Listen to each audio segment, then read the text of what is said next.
you have to excite them out of their existing positions with something that's more expansive than their ambition for themselves, aligned and helping this leader to achieve something much greater. Remember, every big company started as a small company. It's the start that stops most people.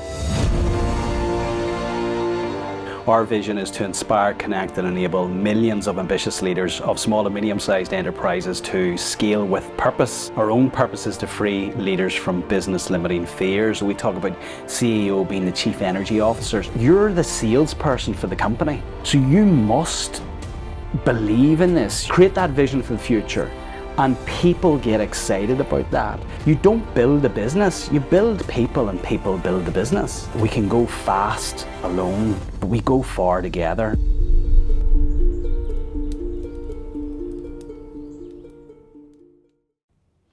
Hello and welcome to the next edition of the Specialist View podcast.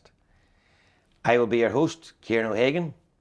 As you're aware at this point, I've been taking the opportunity to do these podcasts to talk to industry leaders, talk to people within the construction industry and outside of that, to see basically, is there anything that we can learn that will enhance our journey in life and in business. And if nothing else comes out of this, other than one individual potentially learn something from some of our failings or learnings over the past, that'll be a success.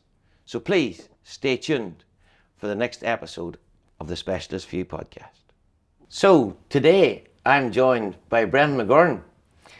Brendan will explain to us on this podcast his journey, but I would just like to introduce him as a leader of global companies and has been a big part of our growth and development and my personal growth and development here.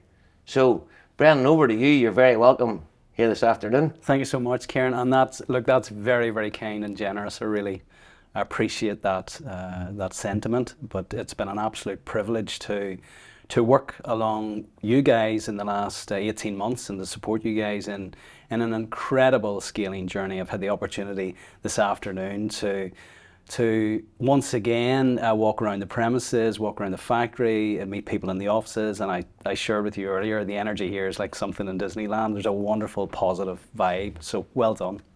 Well, thank you, Brendan.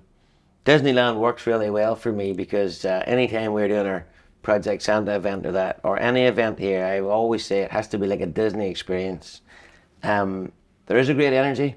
There's great people. And it's just like I think like any relationship, it's a work in progress to keep that energy up there every day. And it doesn't always be there, but thankfully you've had a good day. I think, you know. Could you tell us a wee bit, Brendan, about your journey and your background? Because that's what's really important to us here. Sure. I'm the current co-founder and director of Simple Scaling. So at Simple Scaling, our vision is to inspire, connect and enable millions of ambitious leaders of small and medium-sized enterprises to scale with purpose. Our own purpose is to free leaders from business limiting fears. Now, how did I get to that point? We founded the company, myself and my wonderful co-founder, Claire Colvin, 4 years ago. Prior to that, I spent 16 years in a company, a local company that's now has a global presence called CDE. So I joined that business, back in 2003 as financial controller, was invited to the board 12 months later, and then became the managing director of the business in 2007, just before the financial crisis. So we had set a wonderful vision, and 3 months later we tore that vision up, and it was, for quite a number of years, the vision was just survival. So we navigated through that, and I joined the business. We had a small team of about 15, 20 people. We were doing, in revenue-wise, somewhere between £3 and £4 million revenue. 85% of the projects were Ireland, the rest, a small few projects in the UK. By the time I left the business, I had the privilege of leading an incredible team, a global team. We had set up offices in 6 continents with almost 700 people, very diverse culture, as you can imagine. And we were tracking for almost 100 million revenue. We had exported to more than 100 countries globally and become the #1 in our sector. So as you'll know, Kieran, when you're in this role, you're in a bubble, it's all consuming. So I thought whenever I was in this role that every SME was going on this journey. And it was only whenever I retired back in 2019, early 2020, that after being invited for a number of coffees, which was very flattering, people were very curious about what we'd done on CDE. And I thought, why are people inquiring about what we did in CDE? So I started to research what it was that we were doing and why were people curious. And as it turns out, there are 5.6 million small and medium-sized enterprises in the UK alone, and they're contributing £2.3 trillion worth of revenue to the UK economy, which is significant now. 1.3 trillion. Yeah,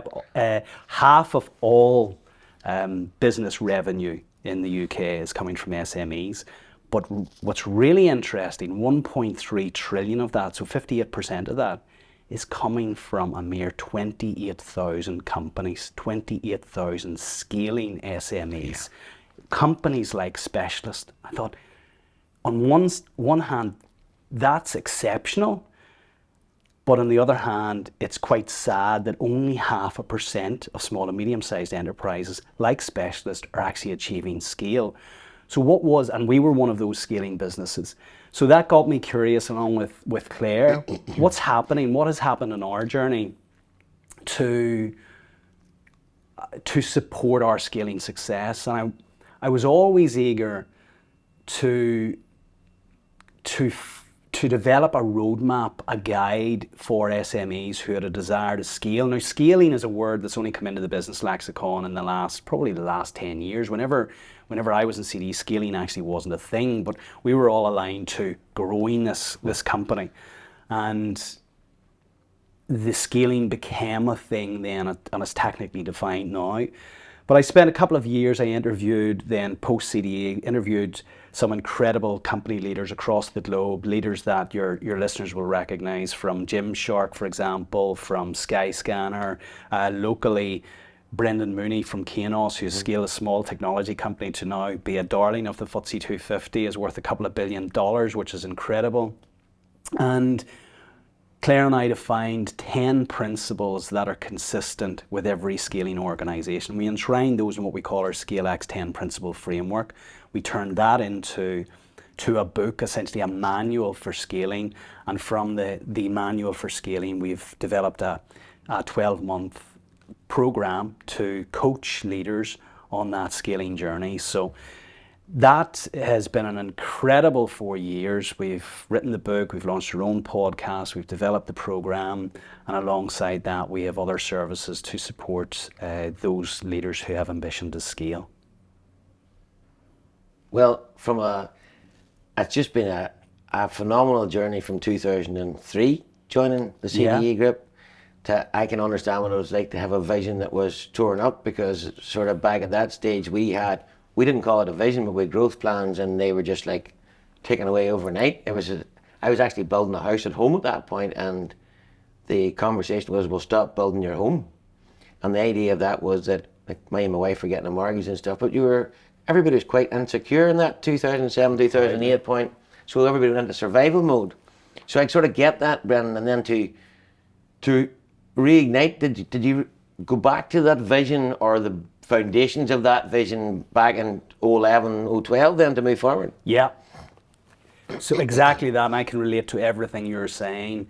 I had friends, my background's in finance. I qualified as a chartered accountant, and then as soon as I qualified through Coopers & Lybrand, I went into a small software company, and that went through the dot-com boom and then subsequent bust, and that's how I ended up in a small engineering company in Cookstown. The fact that actually friends of mine, accountants, solicitors, bankers, were being laid off was quite incredible at the time, because people would have viewed those positions as jobs for life. Mm-hmm. And what I would say in that regard, just before I answer the question directly, is that when I reflect back, culture isn't made in the good times. Culture's made in the really, really difficult times. 100%. And I can remember bringing our team, it was a small team at that stage, probably less than 50 people were in our head offices in Cookstown, and I brought them into a boardroom slightly bigger than this, and everybody stood around, and I said, folks, look, my job's as much under threat here as everybody else in this room. But my appeal to everybody in this room, there's brilliant people in this room, bright people, talented people, ambitious people, and I think if we roll our sleeves up, we're gonna get through this. I don't know how long it's gonna last. I don't know what it's gonna look like, but we're gonna give this a really good crack. But it's gonna require some sacrifice. It's gonna require us to do things that we've never done before. It's gonna require us to make decisions that are gonna feel very, very uncomfortable. But ultimately, we're gonna give this an absolute crack. So the vision that we had, which was our vision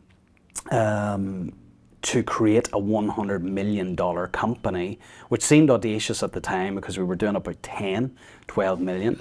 That was ripped up literally within months. It was quite embarrassing. I was new in the role and I wanted to launch a huge vision, and say within months that was torn up, and it was literally about survival.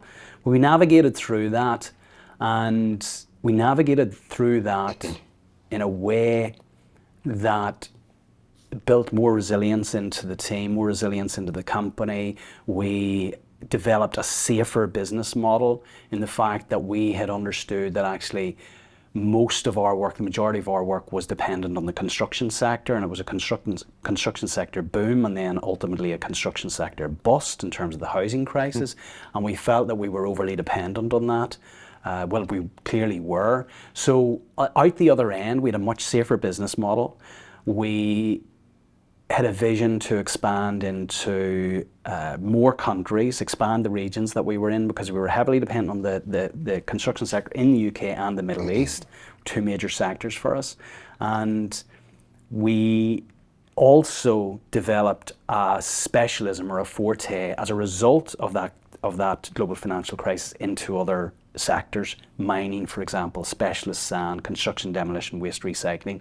So we innovated heavily during that time, leaning on the incredible talent that we had within the business, to actually create on the other side of that a much safer business model that took us into 8 strategic regions and 5 different business sectors. So out the other end, we dusted down the old vision and we reignited the vision, which was to become our vision called Ready for Rio. And we lent on the kind of the positivity of the Olympics at the time, loved the energy of the Olympics. We were setting up in South America. We thought we lean on the whole Olympic theme.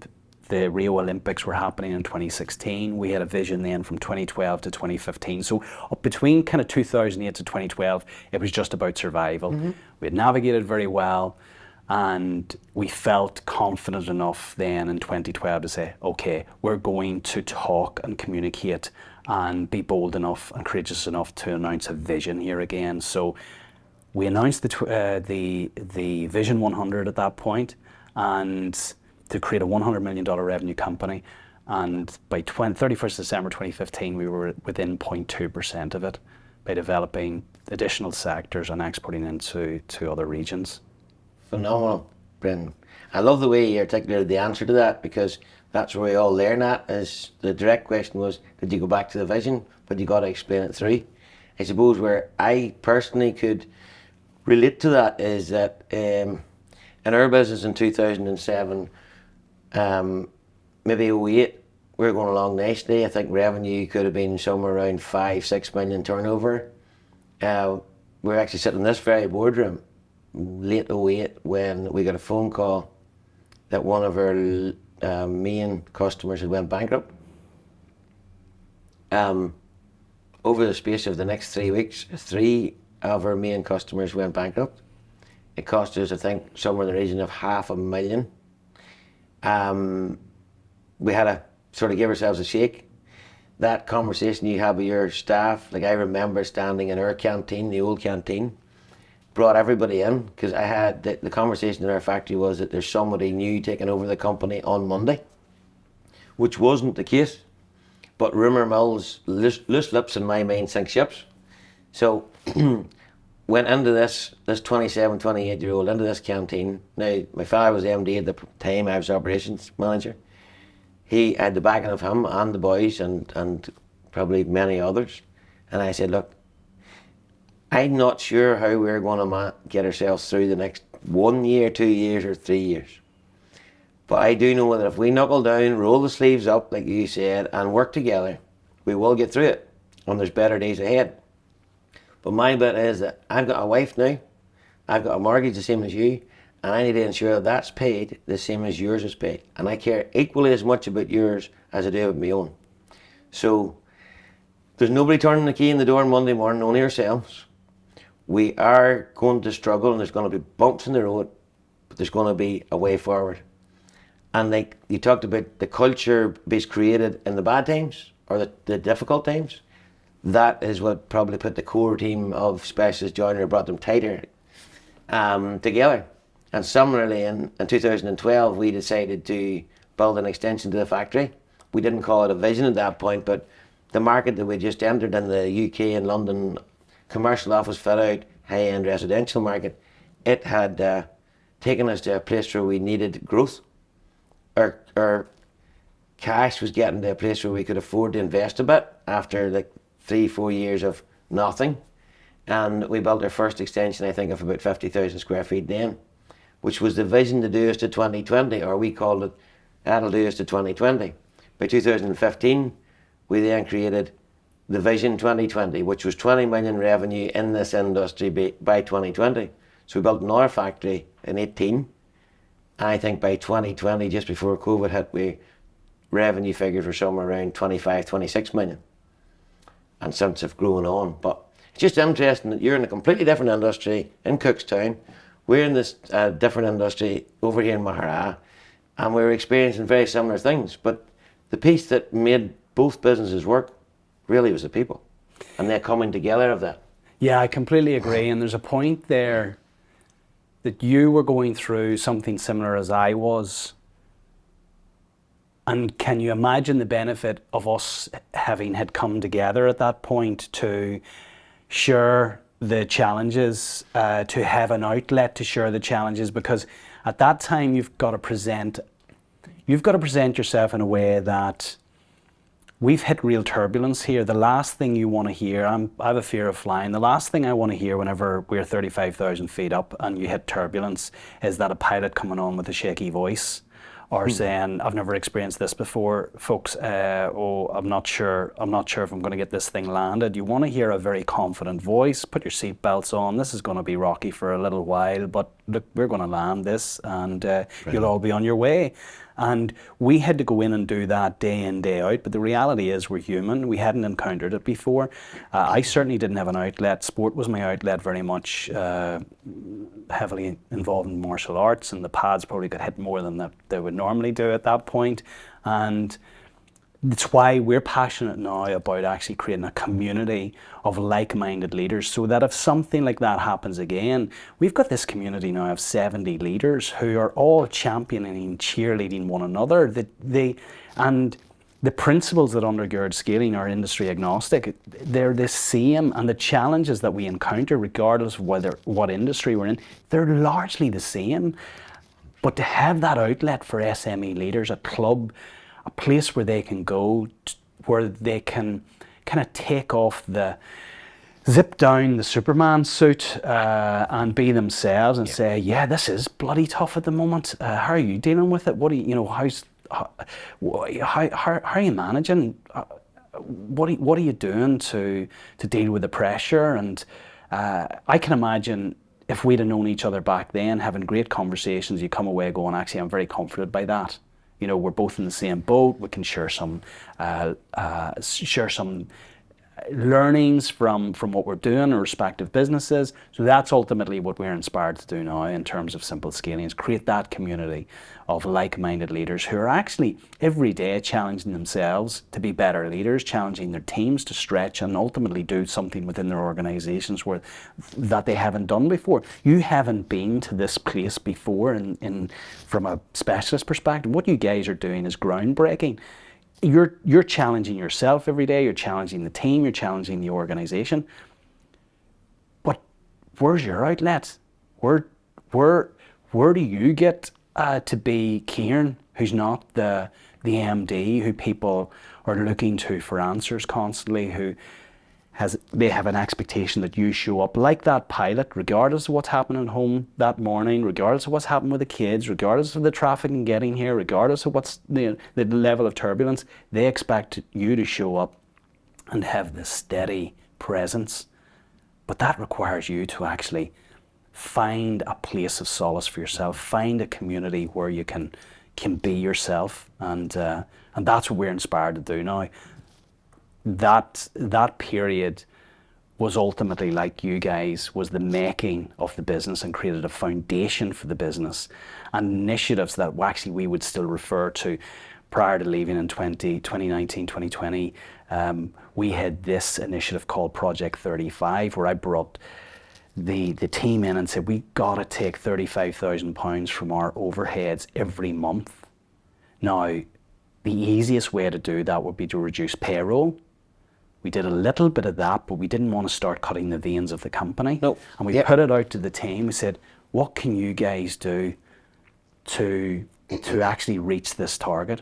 And they said, give us a few weeks and we present back to the board in a few weeks' time. And Project 35 they achieved it, by the way, the team achieved it. And Project 35 became a metaphor for being conscious around costs in the business, because the business then became a very different business. These beautiful offices, 40,000 square foot in Cookstown, for young people joining that business, it was a very different business. There wasn't a notion that this business was challenged or they were joining a big corporate in their eyes. So Project 35 became a metaphor for remember the tough times made us. Keep an eye on costs, keep an eye on, be humble in this, continue to learn, don't forget to innovate. It's all of those things that ultimately the crisis taught us. Yeah, it's good but that you remember them, you've shared them with the next generation. Project 35 will ultimately will be helping that younger generation that never experienced that. Like here today, someone arrives in to get this lovely academy, lovely new factories, canteens, gyms. There's a helicopter flying in and out the back. There's some, and it's like, wow. Dallas, for one of the facts of the matter is, it's not always as smooth as that. All these things are necessary of where we are today, but them hard times can hit like that, and that's the bit we need to be agile for in our business and fit for in our mind. And similar to yourselves, we have probably spread our wings, because we've over that time, we got into the commercial office fit out, predominantly London, the high-end residential there, where we had came from. The Celtic Tiger here, we were doing a lot of hotel fit outs, was tax incentives in the south for that, education, hospitals, few airports. So we sort of spread ourselves out a wee bit, and hopefully if times are like that were to hit again, we're much more agile for that. I'm looking at other markets, but that's enough about us. But actually, it would have been fantastic at that time to have someone to bounce it off. Now, I was lucky. I had my dad who had already seen the financial crisis of the early 90s. He had talked about interest rates of 16 and 17% at a point. So him and Mummy and that generation, they had experience of things. It's not just as easy to learn from your daddy as it is to learn from maybe a stranger. And he's been a great teacher in many ways, and a great advocate of the business and his family, and big supporter of mine and the boys and the whole team here. Probably his biggest attribute is his kindness and caringness. But it's just not easy to learn from your dad, And I made some boomers of personal mistakes then, like buying property and lots of things, and only for the support we got at home and from the business over the last 15 years from there. It wouldn't be the human beings we are today. And that's what hopefully leads us into our next part, is that we joined the Scale X journey last year. I think that was your third year of the programme. That's right. Myself and Karen went along one day to sort of suss it out, at an invite day. We came down the road inspired that this is something we want to do. Brought it back to my two brothers. And strangely, we all decided we were doing it. And then I think we had some banter about the price and stuff, Brendan, but forgetting about the costs, because the experience far outweighed what seems initially as a serious investment. And like I would say all four of us have tackled different parts of the Scale X journey over the year. Like your business piece in 2007 or experiences, I've actually of late had some health issues, and it's actually in the last 10, 11 weeks that I've had that probably experience that will hopefully set a better foundation for me and our people and our business over the next 5 to 10 years. And I've noticed myself reflecting back on an awful lot of what we learned in 2023 with this on the Scale X journey. So all I could say to anyone is that, you know, not only you're not in your normal business course, you get to meet some of the rub shoulders with some of the world's best leaders. You get to rub shoulders with a lot of locally based world leaders that share the same experiences. And you know what? You're then building the Scale X family outside of that, which I think that's the bit that really resonates with me is, and I haven't thrown myself into it this year for a number of reasons, but not making excuses. I look at it every day and I think that's the family that will be the resilient crowd for the next 10 or 15 years. And I think what you're doing, you and Claire and the team, is amazing. And I'm right in saying you've got the Scale X Club, that's the family building, my words. You then have an investment arm to help scaling companies. There's a recruitment arm which is in here in our business to help us potentially find A players within the industry to help our businesses grow. And is there anything else, Brendan, I'm missing there? I'm selling you at this point. Thank you. No, I really appreciate that. And there's something you said right at the outset of that piece, Kieran. And I was delighted, Claire was delighted that the four of you decided to come on.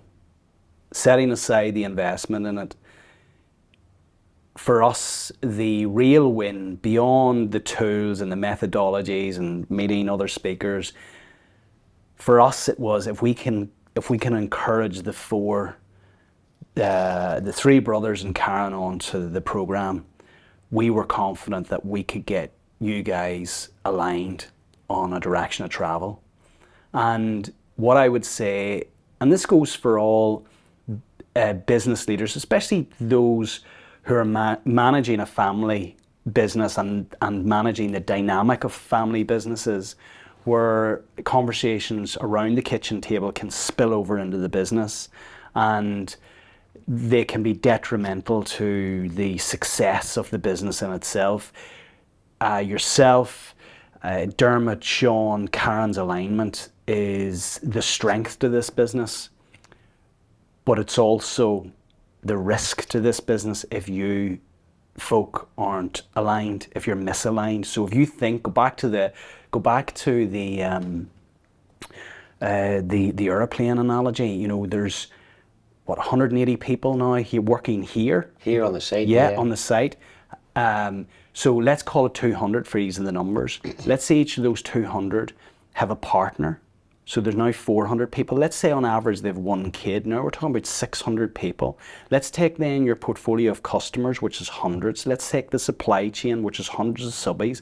We're very quickly moving into 1,000 people who are dependent on you, Sean, Dermot, and Karen being aligned. And if you are misaligned or make decisions that are overly subjective or emotive because your intentions are not aligned to the overall vision to the company, then the ripple of that can be devastating. Get those decisions right and the ripple effect is so hugely positive. And I think of Project Santa, for example.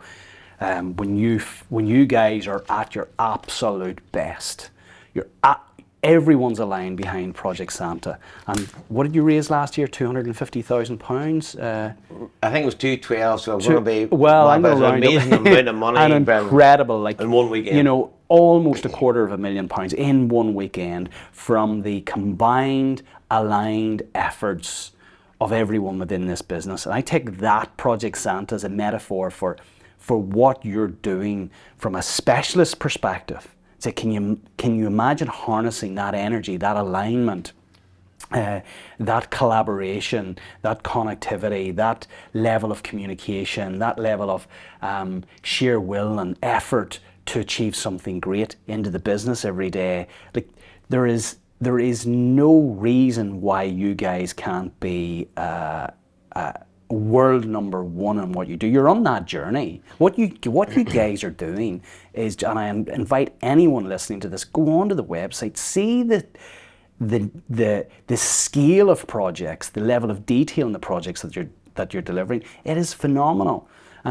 So I just wanted to make that point, that the alignment, regardless of everything else around the program, for us, you guys coming out the other end of that, and I recall the time when we were coaching you through the crafting of the moonshot and then the vivid vision, that you all decided to go away for a day up a mountain together, and really coming together to help each other up that mountain together. And for me, that's a wonderful metaphor in terms of what you're doing here. You're summiting your own mountain, whatever that may be, in terms of I know you guys have laid out your moonshot for the next 10 years. That's your mountain. And I know that once you get to the top of that, you look around, it's the metaphorical high five saying, oh my God, didn't think we could get up here. But collectively we did. Yep. We challenged ourselves, we challenged each other, we challenged the team, and look where we are now. And you'll no sooner be up there again to be looking at a higher mountain to go. There's no question of that. In the context of the simple scaling, so why the investment arm of the business, why the talent solutions arm of the business? Well, after lack of ambition of the leader is cited as the single greatest impediment as to why SME leaders don't scale, so that they don't decide to scale. Once they do, access to talent and access to finance are two of the greatest impediments after kind of access to new markets. So we decided to enable those who come into our community, our tribe, with a specialist team to support them and prioritize their needs in terms of getting great talent. And that's Owen's heading that business up, ScaleX Talent Solutions. We know what great talent looks like, and whenever our tribe, our leaders have gone through the process, they're crafting a vision for the future. That vision for the future is hugely attractive to great people. What great people want, and there's loads of people out there. I spoke to Brendan Mooney yesterday, who you met, who spoke on our program. Yep. Brendan Mooney had 80,000 applications last year for 800 roles. Now people, again, it's a limiting belief. People will say, I can't get the talent, I can't get the people. And then I invite the leaders to say, well, share with me, just give me 5 minutes, share with me your vision for the future, excite me about where you're going. I go, oh, I haven't really thought about that. I go, great people aren't looking. You have to excite them out of their existing positions with something that's more expansive than their ambition for themselves, that they know that their goals will actually be met in the context of a greater vision over here, aligned and helping this leader to achieve something much greater. So we have that, ScaleX Talent Solutions, headed up by Owen, and Owen's just a great guy. I can't be objective, but he's absolutely world class at what he does. So that's great to provide that. On the investment side, then 18 months ago, that's probably less actually than 18 months ago, we decided to create our own investment syndicate. We have now invested in 4 companies who are part of our community, who have required access to finance in order to grow. And we're in the process now of creating our own fund. So that's going through FCA approval at the moment, and we will continue to develop and build out that fund to support. The only condition for us to consider an investment is the fact that the company that we're investing in has either been a graduate of the program, a current participant, or about to enroll in the program. Yeah. I think it's just excellent, and I would encourage people, and from a person that's not particularly into courses, I would call them, or mentoring. I've always been on for one-to-one mentoring. I've had quite a bit of that in 3 or 4 different parts of my life, but I was amazed, like some of the things where it has touched my life, from even the psyche point, how useful that is when I'm talking to my children, I'm talking to my wife. Oh, I was in at least 4 different situations this day where the old Kieran probably would have blown up, where I can think much clearer, and you can just say, well, look, like the captain of that plane, it doesn't do well, even no matter what I'm feeling internally. I just need to know that I can calm this situation, and I believe I can. And my belief in that is, Brendan, is because I'm surrounded by brilliant people. It's easy to be calm when you're surrounded by brilliant people. I suppose the strength that we got as a business, we've created our vision. Now, a wee bit like 2007, we had a wee bit of a bumpy end to last year, so we reset it to start off in April 2024 and finish, I think it's April 2027, so we have a 3-year vision, which we hoped last year was the start. But I believe in slowing things down to a pace that works for the business and the people in it. The 4 of us are very well aligned on where we can get to. We've shared that vision with our senior team, and as of next week, we will share it with the whole team, and hopefully a language that works for them. And I always say, if it's clear enough for me to understand, the farmer from Balahi, it will be clear enough for every other individual to understand, and that's the language we need. But that I've just advised it for anyone, the benefits of it, and I'm not here to sell simple scaling, but I am to say that the benefits to both me as a person and to our business, and hopefully that almost 1,000 people that we will be touching at some point along that journey, it's been phenomenal. So thank you to you and Claire and for coming up with the idea. And really all you've done is you've taken all your experiences of 20 odd years, rolled them up into but like a layman's terms, and in a format that we can all understand, and it touches base, probably different parts of it will touch different bases with different people on the journey, but no, absolutely excellent. Do you believe that I'm taking that cold shower every morning and doing an ice bath? I would know that. Can? Look at how fresh your skin's 100%, looking. 100%. Yeah. Brendan, once we get the leadership and the vision right within any scaling journey, then obviously, like you've had on there with, that's why you've got Owen, and that's why.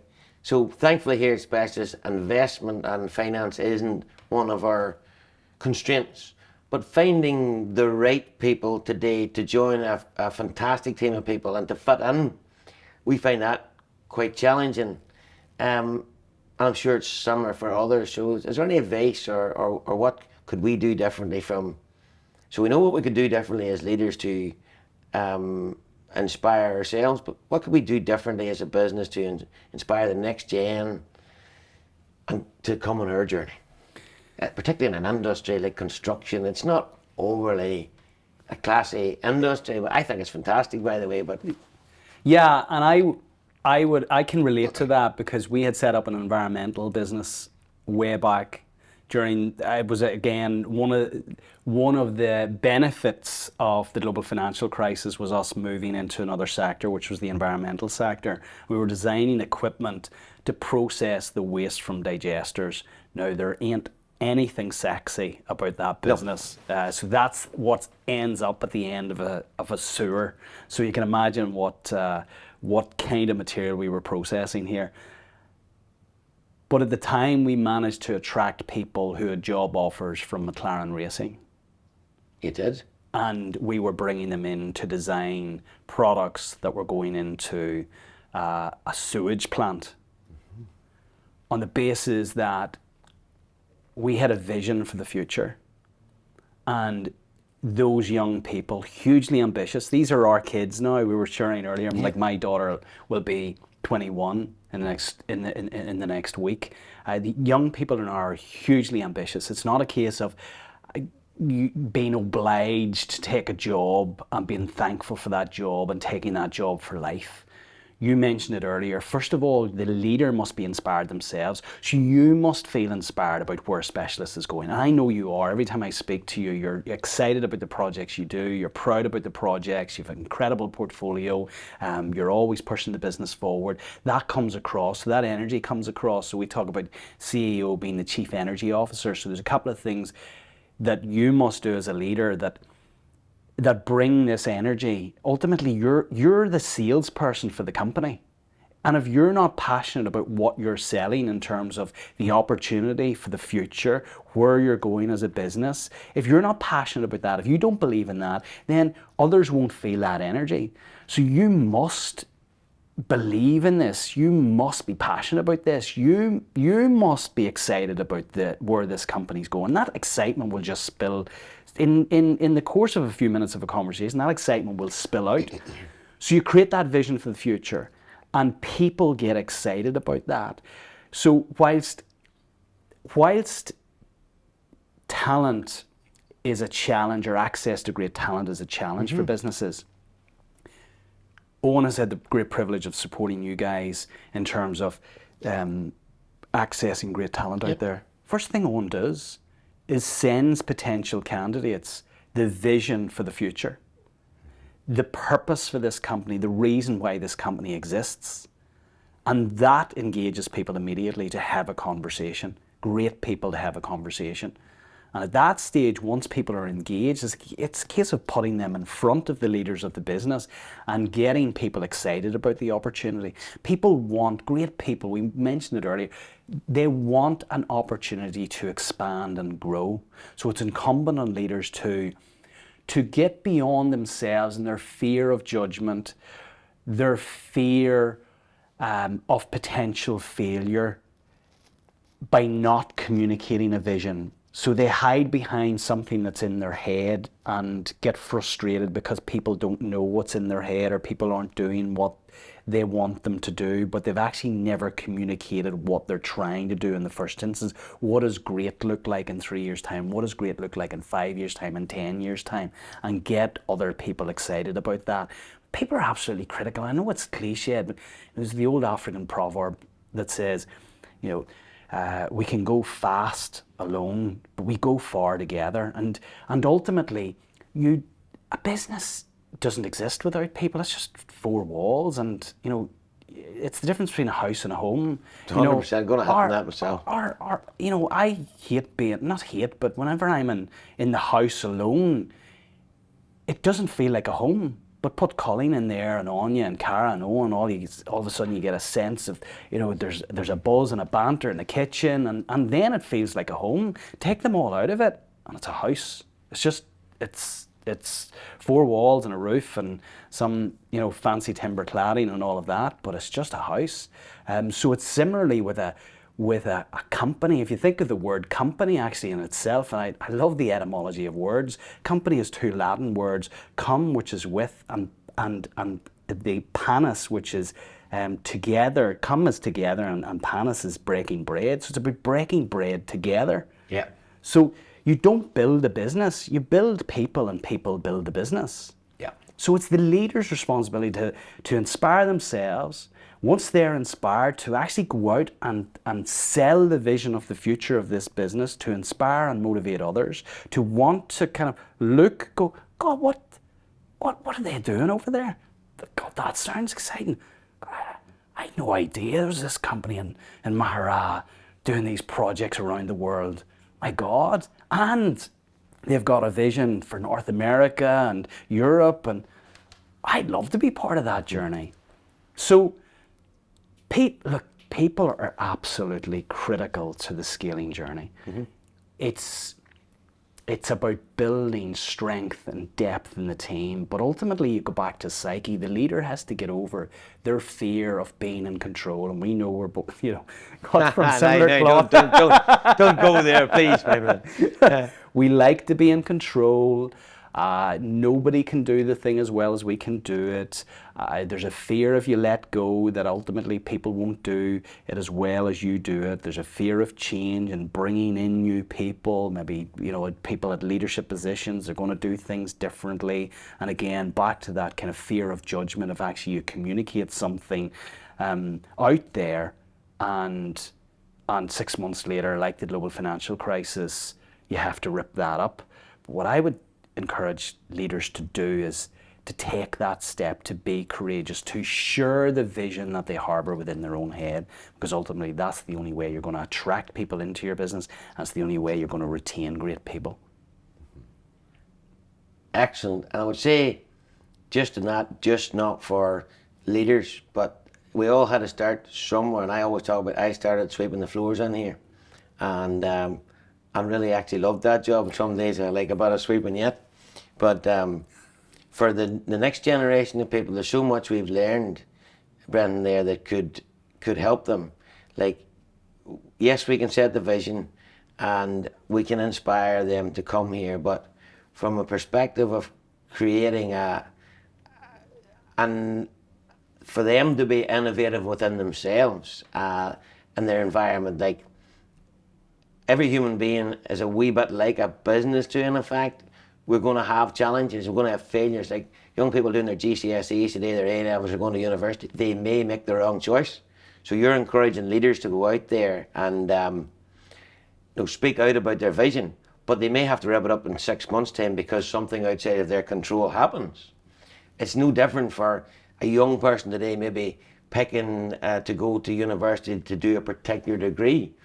Even they're not sure, I would encourage them to try it because, like a business, it might not be the right direction in 2 years' time, but it's not a failure. It's really just, it's not what will define the person you are. It's something that you can learn from and grow from. Would you agree with that? Or Absolutely. To me, they're the future. 100%. And ultimately, if you're not feeling a level of discomfort, then you're not challenging yourself. And I get asked a question before, well, how do you discern whether that discomfort is healthy or unhealthy? And I say, if you're feeling discomfort, but that discomfort is going to take you closer to your goal, then that's a discomfort that you should lean into. That question that you have to ask yourself is predicated on the fact that you've got a goal in the first place. Yeah. And every leader should have clarity in the direction of travel.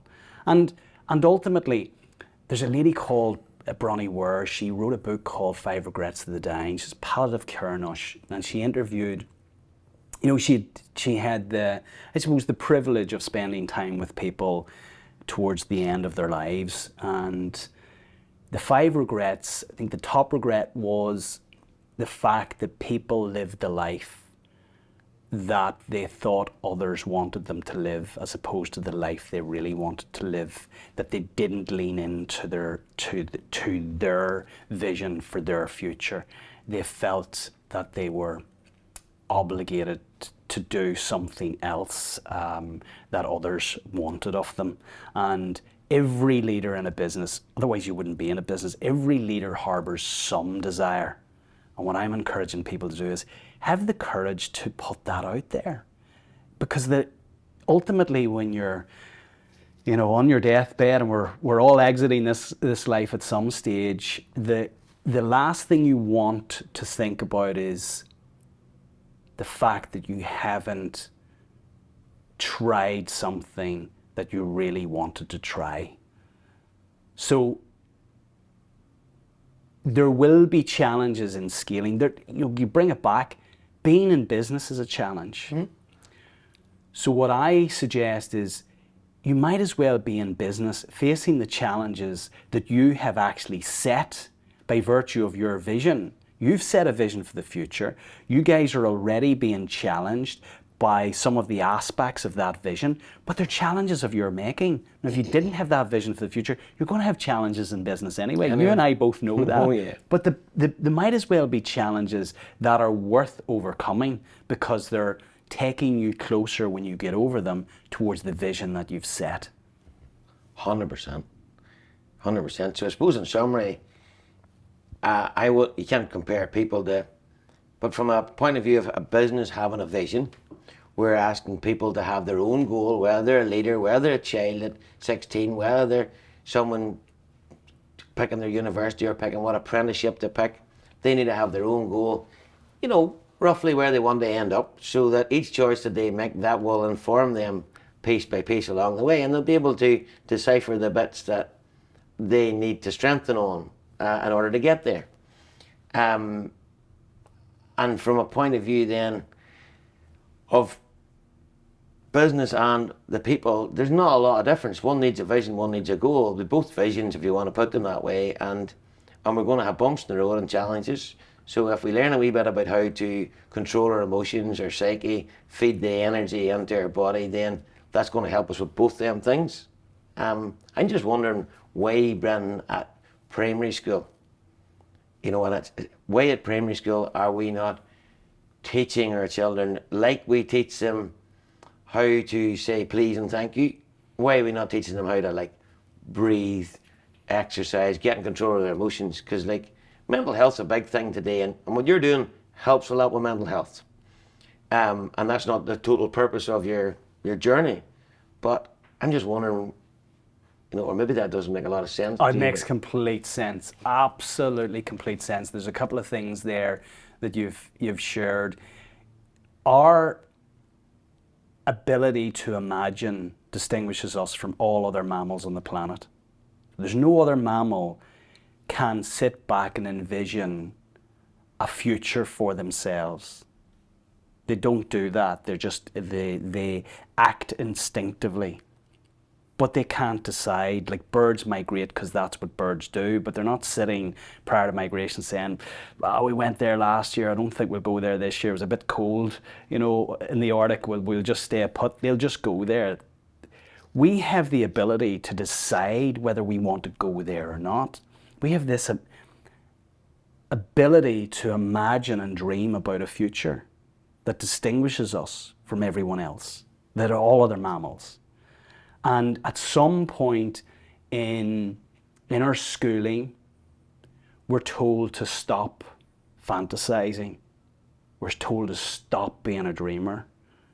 You gotta get real now. You've gotta knuckle down, get a real job, stop dreaming. And ultimately, that's the distinguishing aspect of being human. And when you learn to control and regulate your breathing, it acts like a brake pedal on the anxiety that exists right now. And I watch my own kids, the anxiety that's generated from their time on phones and social media, the pictures out there that are heavily filtered that suggest they should look a certain way, that they should be doing a certain thing, that they should have achieved certain things. And this is creating a level of anxiety that we've never witnessed before. Just learning how to breathe and lean into your imagination, lean into your dream, your goal is very, very powerful. So there's two aspects of that. I would encourage teachers to coach their kids on how to dream and how to ultimately execute on that dream. And through a breathing practice, simply learning to control our breath is a conduit to actually getting into a state where we can dream. We go to bed every night, we dream. We're wonderful at imagining the worst case. We're wonderful at doing. How often do we sit back and imagine the best case? Yeah. So we're wired to kind of think about the worst thing that can happen. And I would appeal to leaders and certainly to those teachers to encourage their kids and leaders to encourage the people within their organization to say, yeah, okay, that's the worst thing that can happen. What's the best thing that can happen here? What does great look like? What's great look? And on that, Brendan, I would say, if we're summarising this here up, I hope that you know, it doesn't matter whether we're the child at school trying to make a decision, getting clear on a goal or a vision for the future, whether it's our business and what you're doing with the simple scaling journeys, or whether it's someone in a particular role within a business and, you know, wondering should they apply for that next step up the ladder or what seemed to be the next step up the ladder in the job. The principles all are the same. Absolutely. Have a wee bit of a goal. Try to get as best as possible in control of you. Be the best version of you that you can be. And when you've got all that lined up, you should head towards your goal or your vision. And all we need to do here at Spest is to attract more good, young people through the doors, show them our vision, and let them help us work out how to get there. And let them innovate within themselves and grow and develop in themselves. I would just say it's been an absolute pleasure, Brendan, to have you here in the Specialist View podcast.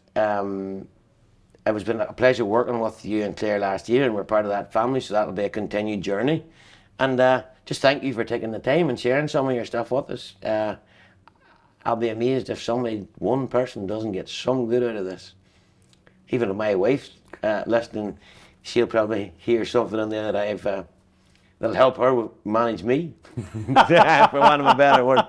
So thank you, Brendan McGurgan. Kieran, look, it's been an absolute pleasure to be here today, to be part of the family again, and to witness what you guys are doing, which is really scaling with purpose. So I congratulate you and the team, and I wish you every success and look forward to supporting you on the journey.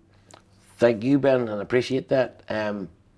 Look, I just want to hit on your dreaming piece. I had a school kids in with me the other day, and my words to them were, dream big, think big, and don't let anyone tell you it's impossible or it can't be done. I completely agree, and what I would say to everyone out there, they often look at big companies. Remember, every big company started as a small company. So you've got to start, and unfortunately, it's the start that stops most people because they don't start. Ultimately, we've talked a lot about the global financial crisis and different challenges. Staying in the comfort zone has killed more ideas than high interest rates, than global financial crisis, than COVID, than a dot-com bust ever will. 100%. Thank you, Brendan McGurgan.